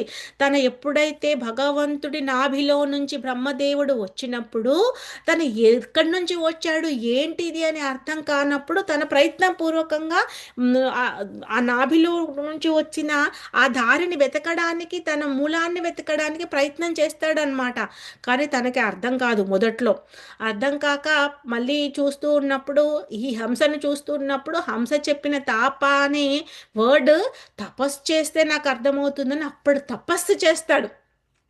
ఎన్నో సంవత్సరాలు బ్రహ్మ తపస్సు చేస్తే కానీ తన భగవంతుని నాభిలో నుంచి ప్రతి సృష్టి చేయడానికి వచ్చాడు అనే విషయం తనకి అర్థం కాదు. ఎన్నో వేల సంవత్సరాలు తపస్సు చేసిన తర్వాత కానీ భగవంతుడికి అర్థం కాదు. సో ఇప్పుడు మనకు అందుకని ఎవరైనా ఫస్టే మనకు ఒక క్లాస్ వింటూ ఉన్నప్పుడు కొన్ని ప్రశ్నలు మనకి అర్థం కాకపోవచ్చు, కానీ మనం మళ్ళీ మళ్ళీ వినడానికి ప్రయత్నం చేస్తూ ఉండాలి. అప్పుడే మనకి ఏంటంటే ఆ అనుభూతి అనేది, ఆ ఆస్వాదన అనేది కలుగుతూ ఉంటుందన్నమాట. ఆ రసాస్వాదన జరిగినప్పుడు భక్తుడు వదలలేడు ఇంకా. సో అది ఎలా అంటే, అది నువ్వు అంత గ్రహించాలి. ఆ గ్రహణ జరిగేనందుకు భక్తుడిలో ఉన్న ఆ రసాన్ని నువ్వు చూడగలగాలి. అంతేగాని నీ ఇంద్రియాలకు తృప్తి కలిగేటట్టుగా, నీకు మంచిగా కలిగేటట్టుగా మళ్ళీ మనం చేస్తున్నాము అని అంటే అది ఒక టెంపరరీ అని అర్థం చేసుకుంటూ ఉండాలి అన్నమాట. సో ఇక్కడ ఉన్న ఈ స్టోరీ ఏమిటి అని అంటే, కాకి చెత్త పైన వాలుతూ ఉంటుంది. సో అది చెత్తని గ్రహిస్తూ ఉంటుంది. కానీ హంస ఎ- బ్రహ్మదేవుడినే తపస్సు చేయడానికి ప్రేరేపించింది. సో అది మనం గ్రహించాలి ఇక్కడ. ఆ, అలాగే ఇంకా దీనికి ఏంటంటే స్టోరీ, చాలా స్టోరీస్ ఉంటాయి. మనం ఒక్కొక్క స్టోరీ మళ్ళీ మళ్ళీ తెలుసుకుందాంలే కానీ. సో ఆ విధంగా అన్నమాట కాకికి హంసకి ఉన్న తేడా ఏంటి అనేది మనం తెలుసుకుంటాము. అలాగే ఇంకోటి ఏంటి అని అంటే, ఇది ఈ తునిగా చూడండి. ఇక్కడ ఏంటి అని అంటే, ఆ బంబుల్ బీ అంటే ఇది తేనెటీగ అంటారు కదా, ఆ తేనెటీగ దాంట్లో నుంచి మనకి తేనె వస్తుంది. కానీ ఆ తేనె అది ఎలా స్వీకరిస్తుంది? ఒక్కొక్క పువ్వులో నుంచి కొద్ది కొద్దిగా కొద్ది కొద్దిగా అది ఆ తేనెను ఆస్వాదించి, ఆ తేనెలో నుంచి అది ఆస్వాదన చేసిన తర్వాత దాంట్లో నుంచి మనకి తేనెని ఇస్తుంది అది. ఆ తేనె ఎలా అంటే, ఎలా చెప్తారు అని అంటే, ఇప్పుడు ఆ, మ్, మ్, హనీ బాటిల్ని పైనుంచి చూసిన వాడికి ఏమర్థమవుతుంది? ఓ తేనె తీయగా ఉంటుందంట అని అనుకుంటాడు. అది తిన్నవాడికి కదా తెలుస్తుంది. సో అందుకని ఏం చెప్తున్నారు అని అంటే, నువ్వు తేనెని తినడానికి ప్రయత్నం చెయ్యి. ఆ తేనెను ఎక్కడి నుంచి వచ్చిందో తెలుసుకో. ఆ తేనెను ఆస్వాదించడానికి ప్రయత్నం చెయ్యి. అప్పుడు నీ ఆస్వాదన అనేది ఎప్పుడు కలుగుతూ ఉంటుంది అని మనకి అసలైన సారాన్ని వెతకడానికి ప్రయత్నం చెయ్యి. ఇప్పుడు ఇది ఏదో గంట సేపు మనం చెప్పేసుకున్నాము, అయిపోయింది, బుక్ మూసేసాము అని కాదు. ఇక్కడ మనకి ఏంటి అని అంటే, ఇందులో ఆ స్థితప్రజ్ఞుడు ఏ విధంగా ఉండాలి అనేది భగవంతుడు చెప్తున్నాడు. సో నువ్వు ఎవరినైతే భక్తుల్లాగా చూస్తున్నావో అతనికి స్థితప్రజ్ఞుని లక్షణాలు ఉన్నాయా? ఇంద్రియ నిగ్రహం ఉందా? ఇంద్రియ నిగ్రహాన్ని చేసుకోవడానికి ప్రయత్నం చేస్తున్నారా? లేదా భక్తి పేరుతో ఇంకా ఏమైనా చేస్తున్నారా? ఇవన్నీ మనం గ్రహిస్తూ ఉండాలి అన్నమాట. తర్వాత ఏం చెప్తున్నారు అని అంటే, ఇంద్రియాలను వివేకవంతుడిని మనస్సులైన బలవంతంగా హరించి వేస్తాయి. స్థితప్రజ్ఞుడు చాలా అరుదుగా జరిగేది. స్థితప్రజ్ఞునికి చాలా అరుదుగా జరిగేది. అంటే ఇక్కడ ఏం చెప్తున్నాడు అని అంటే, మనం హరిదాస ఠాకూర్ గురించి వింటామన్నమాట. సో అతను హరిదాస ఠాకూర్ ఎలా అంటే, తన రోజుకి ఎన్నో వందల వేల సార్లు నీకు జపము చేస్తూ ఉంటాడనమాట. దానికి ఏంటి అని అంటే, ఒక్కసారి ఒక వేశ్య వచ్చి తన కోరిక తీర్చడానికి అడుగుతూ ఉంటుంది. అప్పుడు ఆ హరిదాస ఠాకూర్ ఏం చెప్తాడు అని అంటే, తనలో ఉన్న తన కోరికను చూడకుండా తనలో ఉన్న మనస్సులో ఉన్న ఒక పరమాత్మను చూసి, సరే ఆగు, ఇంకా నాకు ఈ రోజు నేను చేయాల్సిన మాలలు ఉన్నాయి, అంటే నేను భగవంతుడికి చేయాల్సిన సేవ ఉంది, ఆ సేవను నేను పూర్తి చేసుకున్నాక నువ్వు చెప్పిన కోరికను నేను ఆలోచిస్తాను అని చెప్తాడనమాట. అప్పుడు అలా అలా అనేసి తనకి జపం చేస్తూ ఉంటే రాత్రంతా గడిచిపోతుంది, తెల్లవారు అయిపోతుంది. అయ్యో మళ్ళీ నాకు తెల్లవారు అయిపోయింది అనేసి ఆ వేష వెళ్ళిపోతుంది అనమాట. తర్వాత మళ్ళీ వస్తుంది, మళ్ళీ వచ్చి నెక్స్ట్ డే మళ్ళీ వస్తుంది, మళ్ళీ వచ్చేసి మళ్ళీ అడుగుతుంది, మళ్ళీ మొరనాడు కూడా అలాగే జరుగుతుంది, మూడో రోజు వస్తుంది, మూడో రోజు కూడా అలాగే జరుగుతుంది. సో అలా జరుగుతూ ఉన్నప్పుడు ఏమవుతుంది అని అంటే, ఈసారి మూడో రోజు వచ్చినప్పుడు తన ఎ తనలో ఉన్న పరమాత్మ బయటికి వస్తాడనమాట. అంటే తన మైండ్ కుకింగ్‌ని వదిలేసేసి తనేం చేస్తుంది అంటే, అయ్యో నేను ఎంత పాపము చేస్తున్నాను, ఈ మనిషి చూడు 24 గంటలు ఖచ్చితంగా మొత్తం అన్ని గంటలు కూడా తన సేవను భగవంతుని నామస్మరణలో ఉపయోగిస్తున్నాడు. తన ఎంత నా నేనిక్కడ స్వయంగా వచ్చి తనతో మాట్లాడుతున్నా గాని నన్ను పట్టించుకోకుండా తన సేవను మాత్రమే చేస్తూ ఉన్నాడు. అతనినా నేను ఈ ఈ పిచ్చి కోరిక గురించి తీర్చుకోవడానికి నేను ఈ విధంగా ప్రయత్నం చేస్తున్నాను అని తన మనసులో వ్యక్తమవుతూ ఉంటుందన్నమాట. అలా ఏమవుతుంది అని అంటే, తన కోరిక అనేది ఆ మైండ్ కుకింగ్ వెళ్ళిపోయి భగవంతుడి పైకి మరలిపోతుంది. అందుకని అందరూ వైష్ణవ డివోటీస్ అందరూ ఏం ప్రయత్నం చేస్తారు అని అంటే, భగవంతునిలో మీ సేవలను అర్పియండి అని కోరుకుంటారు. అంతేకాని వాళ్ళకేదో నేము ఫేము రావాలని, అయ్యో వాళ్ళు ఏదో మీరు వచ్చేసేస్తే ఇక్కడ ఏదో వాళ్ళకి గంట సేపు వెళ్ళిపోయి చక్కగా చెప్పుకున్నాము అని అనిపిస్తుందని కాదండి. సో మన అపోహ పడకూడదు. మన మంచికి మనకి ఇక్కడ అది ఎలా అంటే కొద్ది కొద్దిగా మనం అనుకున్నాం కదా! ఆ ముద్దని మనము కొద్ది కొద్దిగా తీసుకుంటూ ఉంటే ఆ పుష్టి అనేది మనకి జరుగుతూ ఉంటుంది. దానివల్ల మన హ్మ్. మన సోల్ అనేది అవేకెన్ అవుతూ ఉంటుంది డియర్ డివోటీస్. దానివల్ల మన జీవుడికి ఉన్న ఒక పరమార్థం అర్థమవుతుంది. ఆ పరమార్థం అర్థం చేసుకున్న తర్వాత తనకి ఇంకో దారి ఇంకా ఏది కూడా రుచించదనమాట. ఆ దారిలోనే వెళ్ళిపోవాలని ప్రయత్నం చేస్తూ ఉంటాడు. సో, ఇక్కడ ఆ విధంగా గూడా ఆ చింతామణి అంటే ఆ వేశ్య కూడా మారిపోయి ఎంతగా ఒక పరమ సాధ్వి, ఒక పరమ భక్తురాలు తయారయ్యింది అనంటే, దానికి మనకి బిల్వమంగళ ఠాకూర్ చెప్తాడనమాట అందుకని. హ్మ్. ఆ విధంగా మనము నేర్చుకోవాలి. సో, ఆ విధంగా మనము ఈ ఇంద్రియాలని ఆహ్, భగవంతుడితో ఎంగేజ్ చేయాలి అని మనకి ఇక్కడ స్థితప్రజ్ఞుడి లక్షణాల గురించి చెప్తున్నాడనమాట. అంటే స్థితప్రజ్ఞుడు ఆ విధంగా ఉండాలి. ఆ విధంగా ఉండాలి. ఎలా ఉండాలి అననంటే, తన ఎప్పుడు ఏ క్షణంలో ఎలాంటిదొచ్చినా కానీ, ఆ ఇంద్రియాలకు చలనం అనేది జరగకూడదు. సో, మనకి చక్కగా మనకి కూర్మము అంటే ఆహ్ తాంబేలు ఏ విధంగా తన ముడుచుకొని ఉంటుందని, అంటే రక్షించుకుంటూ ఉంటుంది. అంటే మన ఇంద్రియాలను మనం రక్షించుకోవాలి. లేకపోతే వీటికి తెలీదు కదా! సో, తొందరగా అవి అటాచ్ అయిపోతూ ఉంటాయి. సో, మనం ఎప్పుడు కూడా అందుకనే డివోటీ సంఘ అని ఎందుకు అనుకుంటారు అనంటే, ఎప్పుడైతే భక్తుడు తనని కాపాడుకోవడానికి వెతుక్కుంటాడనమాట. వెతుక్కొని ఎవరైతే ప్యూర్ సంఘ ఉందో, ఏదైతే ఉందో అక్కడ ఉండిపోతాడింకా.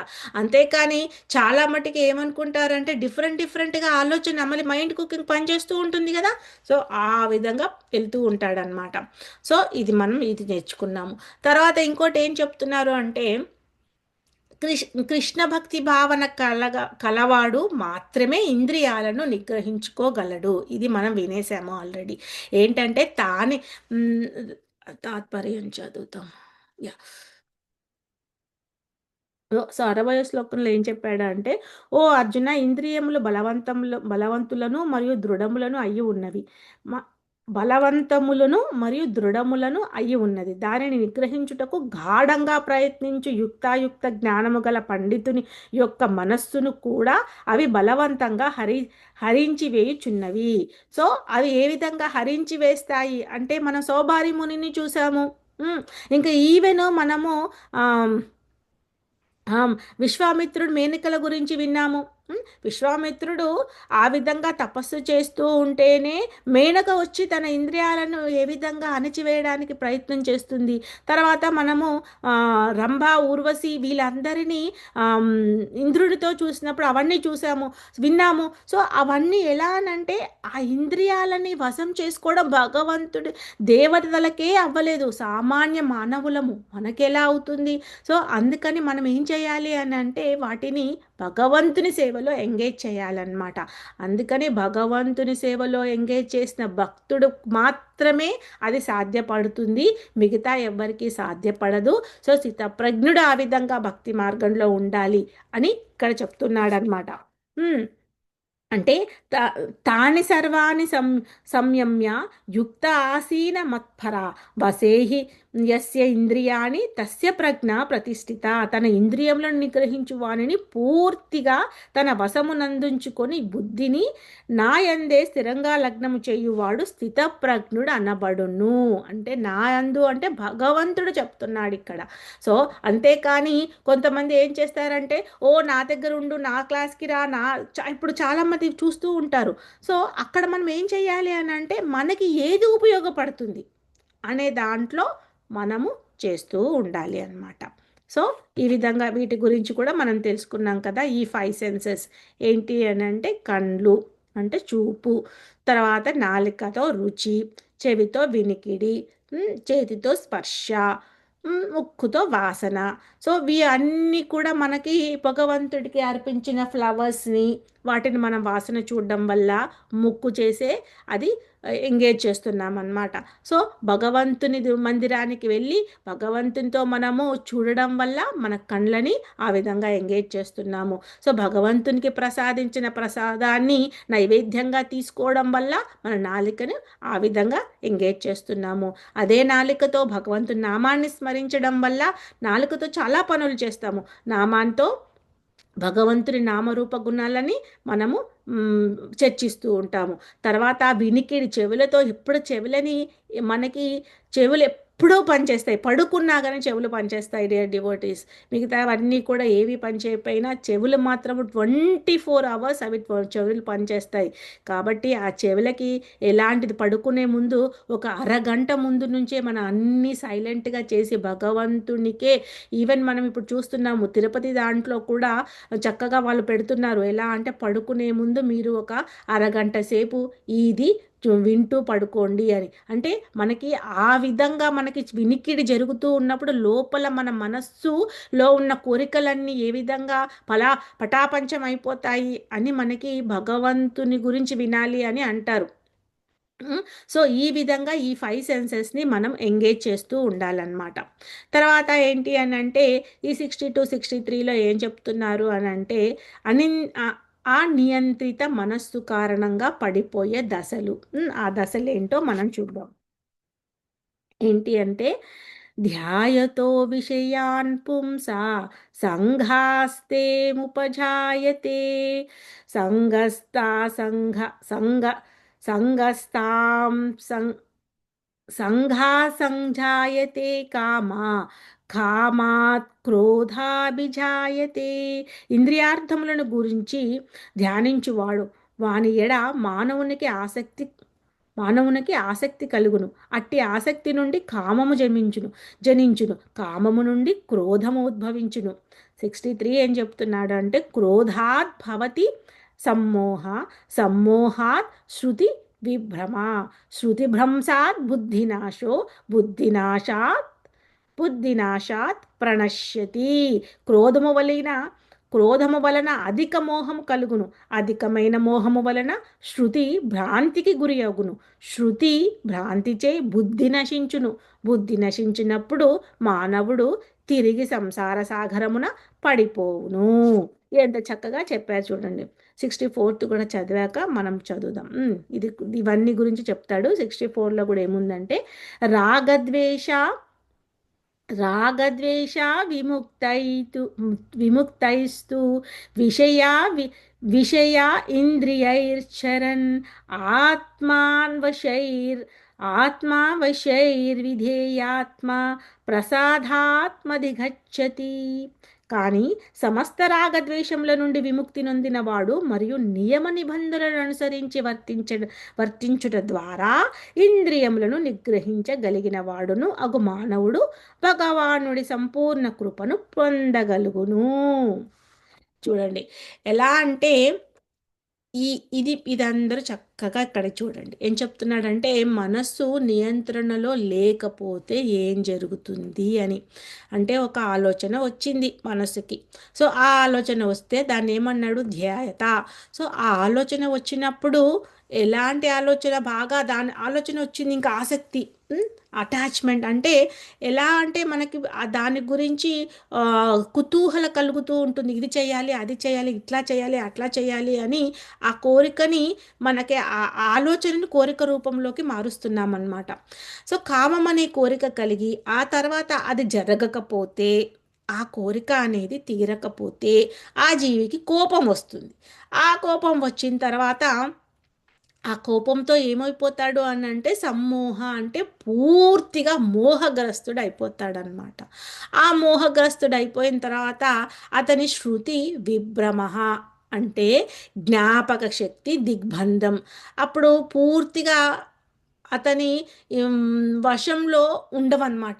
ఏవి కూడా ఉండకుండా ఎలా ఎలా అయిపోతుంది తన బుద్ధి అంతా నశించిపోతుంది. బుద్ధి నశిస్తే ఏమవుతుంది ప్రణశ్యతి అంటే అప్పుడు పతనం అనేది స్టార్ట్ అవుతుందన్నమాట. మనిషి యొక్క పతనము స్టార్ట్ అంటే పతనం చెందుతాడు, ఫాల్ డౌన్ అవుతాడు. ఇక్కడ చాలా మటుకి ఒక పిక్చర్ నేను ఈరోజు ట్రాన్సెండెంటల్ డయాగ్రాము, అది మనకి చిత్రపటం గురించి కూడా నేను చెప్తాను. సో అది ఎలా అంటే అనర్థ నివృత్తి అంటారు. అనర్థ నివృత్తి అంటే ఒక ఒక మనిషి ఎంతసేపు కూడా పక్కని మనిషిలో కానీ ఎదుటి మనిషిలో కానీ తప్పులు వెతకడానికి ప్రయత్నం చేస్తూ ఉంటాడు. ఆ ప్రయత్నంలో ఏంటి అని అంటే తప్పులను వెతికి తన తప్పులు చేయకుండా ప్రయత్నిస్తున్నాడు అంటే ఒక లెవెల్లో అది అసలు తప్పులే వెతకూడదు. కానీ తప్పులు వెతికి కూడా తన ప్రయత్నంలో అవి చేయకుండా, అమ్మో అదైతే తప్పు కాబట్టి తను చేయకుండా ఉండాలి అని కోరుకుంటున్నాడు అంటే ఓకే, తన మరణం సరిగ్గానే జరుగుతుంది అని ఇక్కడ మనకు తెలుస్తుంది. కానీ ఎప్పుడూ తప్పులు వెతుకుతూ అతని మనిషిలో ఎదుటి మనిషిని గ్రహించలేకపోతున్నాడు అంటే తన పతనం అనేది స్టార్ట్ అవుతూ ఉంటుందన్నమాట. సో అందుకని ఇక్కడ చెప్తున్నాడు ఏంటంటే వీతరాగ భయక్రోధ అని చెప్పిన తర్వాత ఇక రాగద్వేష విముక్తై అని చెప్పాడు. రాగద్వేష విముక్తై విషయావింద్రియ ఇంద్రియా ఇంద్రియా ఇంద్రియాణ్యై అంటే ఏం చెప్తున్నాడు అనంటే, నువ్వు ఎప్పుడైతే ఈ రాగద్వేషాలను వదలలేకపోతావో నీకు ఇంద్రియాల అనేది చలనం ఎప్పుడు జరుగుతూ ఉంటుంది. ఇంద్రియ చలనం జరగకుండా నువ్వు భగవంతుని నామస్మరణలో ఉండాలి అంటే వాటిని నువ్వు భగవంతునికి ఎంగేజ్ చేయాలి అని. సో ఇంకొక 6 శ్లోకాలు ఉన్నాయి కదా డివోటీస్, నేను చక్కగా డైరెక్ట్గా చదివేస్తాను, వినండి. ఈ విధంగా కృష్ణ చైతన్యం నందు సంతృప్తి చెందిన వానికి భౌతిక జీవితమునకు సంబంధించిన త్రివిధ తాపములు కలగనే కలగవు. అట్టి అసంతృప్తితో కూడిన చైతన్యం కలిగిన మానవుని బుద్ధి శీఘ్రమే స్థిరమగుతుంది. సో ఇంకొక శ్లోక కూడా చాలా ఇంపార్టెంట్ శ్లోక, ఇది 66 శ్లోక. ఇక్కడ ఇది భగవంతునితో సంబంధము లేని వానికి శాంతి మరియు సుఖం అనేది కలగనే కలగవు. వాడు భ్రమలో ఉంటాడంతే. ఓ పార్టీలో ఉన్నాను, తర్వాత నేను ఇది చేస్తున్నాను అది చేస్తున్నాను అని ఏదో ఎంజాయ్ చేస్తున్నాను అనుకుంటాడు, కానీ అది ఒక భ్రమ అని క్లియర్గా ఇక్కడ చెప్పేస్తున్నాడు. ఏంటి అంటే నా అస్తి అంటే నాస్తి నాస్తి బుద్ధిర్యుక్తస్య న చయుక్తస్య భావన నచాభావత శాంతిర్ అశాంతస్య కుతః సుఖం. అంటే భగవంతునితో సంబంధమును పొందినవాడు అంటే కృష్ణ చైతన్యంలో లేని వానికి విశుద్ధ బుద్ధిని కానీ స్థిరమైన మనస్సును కానీ కలిగి ఉండజాలడు. అవి లేనిదే శాంతిని పొందుటకు కారణము అంటే అవకాశము లేదు. ఇక శాంతి లేనిదే సుఖమెట్లు కలుగును అని చెప్తున్నాడు అనమాట. తర్వాత ఏంటి అంటే బలమైన వాయుచే ఆ నీటి అందలి నావ త్రోసివేయబడినట్లు మనస్సు దాని యందు లగ్నమైనప్పుడు చంచలమైన ఏ ఒక్క ఇంద్రియమైనను మానవుని బుద్ధిని హరింపగలదు. తర్వాత 68లో అందుచే ఓ మహాబాహో ఎవ్వని ఇంద్రియములు వాని ఇంద్రియార్థముల నుండి నిగ్రహింపబడి ఉండునో అతడు నిశ్చయముగా స్థితప్రజ్ఞుడు అగును. 69th శ్లోక ఏం చెప్తున్నాడు అనంటే యా నిశా సర్వభూతానాం తస్యం జాగర్తి సంయమి యస్యాం జాగ్రతి భూతాని నా నిశా సా నిశా పశ్యతో మునే. యా ఇది ఎలా అనంటే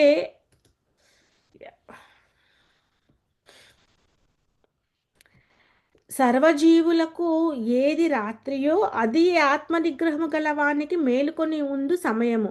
సర్వజీవులు మేలుకొని ఉండు సమయము అంతర్ముఖుడైన మునికి రాత్రి సమయం అన్నమాట. సో అందుకని ఏంటంటే భక్తులందరికీ కూడా బ్రహ్మముహూర్తంలో చేసి మీరు జపం చేసుకోండి అని మనకి చెప్తూ ఉంటారు. సో బ్రహ్మముహూర్తము అంతా మనకి ఇంపార్టెంట్ అని చెప్తూ ఉంటారనమాట. సో లాస్ట్ 2 శ్లోకాస్ ఏం చెప్తున్నాయి అని అంటే నదులు సర్వదా నీటిని ప్రవహిస్తున్నప్పుడు నిశ్చలముగా నుండు సముద్రము వలె తన యందు కోరికలను నిరంతరము ప్రవేశించుచున్నను ఆ ప్రవాహముచే కలత నొందని మానవుడే శాంతిని పొందగలుగును. కోరికలను తృప్తి నొందింప ప్రయత్నించుచు వారు ఎల్లప్పుడూ అట్టి శాంతిని పొందజాలరు. ఇంద్రియ భోగానుభవ కోరికలన్నిటినీ త్యజించి నిష్కామునిగా జీవించు వాడును ఇంద్రియ మమకారము మరియు అహంకారములను విడిచిపెట్టిన వాడు మాత్రమే నిజమైన శాంతిని పొందగలడు. తర్వాత ఇది లాస్ట్ శ్లోక ఇది. ఇది లాస్ట్ శ్లోకాల్లో ఏం చెప్తున్నాడు అని అంటే, ఇది ఆధ్యాత్మికతను దివ్యమును అయిన జీవన విధానము. దీనిని పొందిన పిమ్మట మానవుడు కలత నొందడు. మరణ సమయమునందును అతడు అట్లు స్థిరుడైనచో భగవద్రాజ్యమున ప్రవేశింపగలుగును. సో ఇక్కడ ఈ లాస్ట్ 3 శ్లోకాలు ఏం చెప్తున్నారు అని అంటే, ఒక నదులు ప్రతి ఒక్క నది కూడా ప్రవహించి మళ్ళీ అవన్నీ కూడా ఏం చేస్తాయి, సముద్రంలో కలిసిపోతాయి. సో అలాగే మనకి ఏంటి అని అంటే, మనం ఎన్ని భక్తి చేసినా, మనము ఏ దేవుణ్ణి పూజించినా, ఎక్కడ ఏం చేసినా కానీ ఇది కూడా చూడండి, పదే పదే తాకే మేఘాల తాకిడికి కూడా కలత చెందని పర్వతాలు. సో ఇవన్నీ మనకి ఏం చెప్తున్నాయి అని అంటే, మనము భక్తిలో మన భక్తికి మెయిన్ ఏంటంటే, ఒక చెట్టు ఉందనుకోండి, అది దానికి రూట్ ఏంటి, ఆ రూట్స్ అనేది ఇంపార్టెంట్. సో ఆ రూట్ ఏంటి అనేది మనం తెలుసుకోవాలి. అందుకని ఎప్పుడు కోట్ చేస్తూ ఉంటారు, మన చెట్ల మొదళ్ళకి నీళ్ళు పోస్తే చెట్టుకంతా వాటర్ సమ వెళ్తూ ఉన్నట్లు ఆహారం తీసుకోవాలి అని అంటే, నోటి ద్వారా మన ఆహారాన్ని ఇవ్వడం వల్ల శరీరంలో ఉన్న ప్రతి కణంలోకి కూడా మనకి రక్తం సరఫరా జరుగుతూ ఉంటుందన్నమాట. సో కానీ ఆహారం తీసుకోలేకపోతే ఎలా ఉంటుంది, ఆ శరీరానికి పుష్టి అనేది జరగదు. సో అందుకని తృప్తి కూడా జరగదు. సో మనకి కృష్ణుని యొక్క లీలలను కానీ, కృష్ణుని యొక్క సేవలు కానీ, కృష్ణుని యొక్క నామాన్ని ఉచ్చరించడం కానీ, ఇవన్నీ కూడా చేయడం వల్ల మానవుడికి సంతృప్తి కలుగుతుంది, సాటిస్ఫాక్షన్ అనేది జరుగుతుంది. సో చిత్తప్రజ్ఞుడి యొక్క గమ్యం అది ఆ విధంగా ఉంటుంది అని ఇలా చెప్తూ ఉన్నారనమాట. సో ఒక 2 minutes మనము ఈ డయాగ్రాము చెప్దాము. మనం 3rd చాప్టర్ నుంచి ఈ డయాగ్రాము వివరంగా తెలుసుకుంటాము. దీన్ని ట్రాన్సెండెంటల్ డయాగ్రాము మనకి వేణుగోపాల ప్రభుజీ మనకి దైవీ వర్ణాశ్రమం నుంచి చక్కగా ఇచ్చారనమాట. ఏంటి అని అంటే, ఇది ఎప్పుడు గుర్తుపెట్టుకోండి, మీరు ప్రింట్అవుట్ తీసుకొని పెట్టుకున్నా పర్వాలేదు. సో ఇది ఎలా అనంటే, ఇది ఎలా గుర్తుపెట్టుకోవాలి అని అంటే, చూడండి దీంట్లో ఈ గీతని మనకి చక్కగా వివరించారు. ఈ కింద ఉన్న దానిని అంతా కూడా కర్మయోగము. ఇక్కడ ఏదైతే మనకి లెఫ్ట్ సైడ్ ఉందో అది జ్ఞాన మార్గము, రైట్ సైడ్ ఉన్నది భక్తి మార్గం అన్నమాట. సో ఈ జ్ఞాన మార్గము, భక్తి మార్గంలో ఇవన్నీ ఒకటి దశలు. సో ఇక్కడ మనం చూసుకోవాలి, వికర్మ గురించి తెలుసుకున్నాము అంటే శాస్త్రాల్లో చెప్పబడినది చేయకుండా విరుద్ధంగా చేసే భక్తులందరూ కూడా వాళ్ళు భక్తి చేస్తున్నాము అనే దాంట్లో ఉంటారు, కానీ అది వికర్మ కిందికి వస్తుంది అని చెప్పారనమాట. వికర్మ చేస్తే మళ్ళీ మనము ఆ 14 లోకాలలో మనము కింది లోకాలకి వెళ్ళిపోతాము. మన కింది లోకాలకి వెళ్ళాల్సింది కాదు, మనం పై లోకాలకి వెళ్ళడానికి జీవి ప్రయత్నం చేస్తూ ఉండాలి. సో ఇక్కడికి చేరుకోవడానికి ప్రయత్నం చేయాలి, అంతేకాని ఇంకా అధమానికి వెళ్ళిపోకూడదన్నమాట. అందుకని వీటి గురించి ఈ కర్మయోగంలో మనం ఇక్కడ వీటి గురించి ఈ సారాంశం అంతా చెప్పేశాడు భగవంతుడు ఇక్కడ. కానీ మనం ఎక్కడున్నాము అని ఈ స్టేజుల్లో మనకు తెలుస్తూ ఉంటుందన్నమాట జీవుడికి. సో ఇప్పుడు ఈ దైవీ వర్ణాశ్రమం అంటే వర్ణాశ్రమ పద్ధతిని, కర్మని తెలుసుకొని వర్ణాశ్రమ పద్ధతిలో చేసేవాళ్ళు సకామ తర్వాత నిష్కామ కర్మ గురించి తెలుసుకొని భక్తుడు ఎలా వెళ్ళిపోతాడో అనంటే ఈ మార్గంలో వెళ్ళిపోతాడు. సో సకామ కర్మ గురించి తెలుసుకున్న తర్వాత భక్తుడు ఏం చేస్తాడు, శ్రవణ కీర్తనలతో ఒక్కొక్కటి అంటే చక్కని సాధుసంగ వెతుక్కొని ఆ సాధుసంగత నుంచి భజన క్రియ అంటే అందరూ కలిసి చక్కగా భగవంతుని నామాలను గురించి తెలుసుకోవడం, లీలల గురించి తెలుసుకోవడం అన్నమాట. అది భజన క్రియ అవుతుంది. సో అలా గ్రామ్యకథ కాకుండా మనము ఎప్పుడు కూడా భగవంతుని అంటే గ్రామ్యకథ అంటే ఎంతసేపు ఓకే వాళ్ళింట్లో ఏం జరిగింది వీళ్ళింట్లో ఏం జరిగింది ఇదేంటి అదేంటి అని మాట్లాడుకునే దాన్ని గ్రామ్య కథ అంటారు. ఆ కథలు కాకుండా ఎప్పుడైతే భగవంతుని గురించి చర్చిస్తామో అది భజన క్రియ అవుతుంది డియర్ డివోటీస్. ఓకేనా? సో తర్వాత ఏంటి అంటే అనర్థ నివృత్తి. సో ఈ అనర్థ నివృత్తి అనే స్టేజ్ ఎలాంటిది అని అంటే ఆ స్టేజ్లో మన మైండ్ బాగా ఎక్కువ పనిచేస్తూ ఉంటుందన్నమాట. పనిచేసి మనకి డివోటీస్లలో కూడా అంటే భక్తులలో కూడా కొన్ని అనర్థాలను వెతకడం స్టార్ట్ అవుతుంది. కానీ అనర్థాలను వెతుక్కుంటూ ఉండిపోయాడు అంటే వాడి పతనం అక్కడ జరుగుతుంది అన్నమాట. సో పతనం చేయకుండా ఎప్పుడైతే మనము చక్కగా భగవంతునిలో ఉన్న సేవలను చేసుకుంటూ వెళ్తామో నిష్ట అనేది కలుగుతూ ఉంటుంది. నిష్ట అంటే అది ఇంకా నిష్టగా తటిష్టంగా కూర్చోవడం అన్నమాట. మనకి 10 దారులు ఉన్నాయి. 10 దారుల్లో అన్ని దారిలో కాలు పెట్టకుండా ఒక దారిలో ఉంటూ భగవంతుని నామస్మరణ చేసుకుంటూ ఉండే భక్తులను నిష్టలోకి వచ్చినట్టు అన్నమాట. సో అంటే వాళ్ళ ప్రయారిటీ అనేది సెట్ అయిపోయింది. మిగతా ప్రయారిటీస్ కన్నా వాళ్ళది ఆల్రెడీ భగవంతుని ప్రయారిటీకి వాళ్ళు సెట్ అయిపోయారు. అందులో ఎలా సెట్ అయిపోయారు? ఆ రుచి అంటే ఆస్వాదనలో ఉంటారు. ఆ రసాస్వాదనలో ఆ అనుభూతి అనేది వాళ్ళకి కలుగుతూ ఉంటుంది. తర్వాత ఆసక్తి అక్కడ కలిగింది కదా అని వాళ్ళు ఆగిపోరు. ఆసక్తి ఎలా ఉంటుంది అని అంటే అతోతో బ్రహ్మ జిజ్ఞాసి అన్నట్టు ఎప్పుడూ ఆ పరమంతుని నిత్యము కూడా భగవంతుని సేవలో ఉండాలి అని ప్రతినిత్యము అదే చేస్తూ ఉంటాడు. చాలామందికి బోరింగ్ అంటారు. ఏదన్నా ఉంటే ఇది బోరింగ్ అని ఒకరోజు ఇందులో ఒకరోజు అందులో ఒకసారి ఇట్లా ఒకసారి అట్లా అని వెళ్తూ ఉంటారు. కానీ జీవుడి లక్షణం అది. కానీ ఇక్కడ జీవన్ముక్తి అంటే సంపాదించుకున్న భక్తుడి లక్షణం ఎలా ఉంటుంది అంటే పదే పదే అది చేస్తూ ఉన్నా కానీ అతడు ఆసక్తితో భగవంతుని నామాలని ఇంకా తెలుసుకోవాలని ఇప్పుడు భగవద్గీత తర్వాత భాగవతము, భాగవతం తర్వాత చైతన్య చరితామృతము, చైతన్య చరితామృతం తర్వాత ఇంకా ఇంకా ఇంకా ఇంకా ఇంకా మనకి ఎన్నో స్క్రిప్చర్స్ అంటే ఇది ఇక్కడ భగవద్గీతలో ఓన్లీ బేస్ ఇప్పుడు మన సెకండ్ చాప్టర్లో సారాంశం ఎలా చెప్పారో ఆ సారాంశానికి అంటే సినాప్సిస్కి కొద్దిగా వివరణ మనకి మిగతా చాప్టర్లో జరుగుతుంది. కానీ ఇంకా వివరణ మనకి ఇంకా ఇంకా స్క్రిప్చర్స్లో జరుగుతుందన్నమాట. సో అవన్నీ తెలుసుకోవాలనే కోరిక భగవంతుడు భక్తుడికి ఇస్తాడు. అంతేకాని ఓకే మేము భగవద్గీత చదివేసామండి అయిపోయింది మాకు తెలిసిపోయింది అంటే మరి నీ పరివర్తన ఏముంది ఇంకా ఏం తెలుసుకుంటున్నావు ఇంకా 10 మందికి నువ్వేం పంచుతున్నావు అనేది ఉంటుందన్నమాట. సో ఆ భావన అనేది కలుగుతూ ఉంటుంది. తర్వాత ప్రేమని అట్టేం చేస్తాడు ఆ భక్తుడు.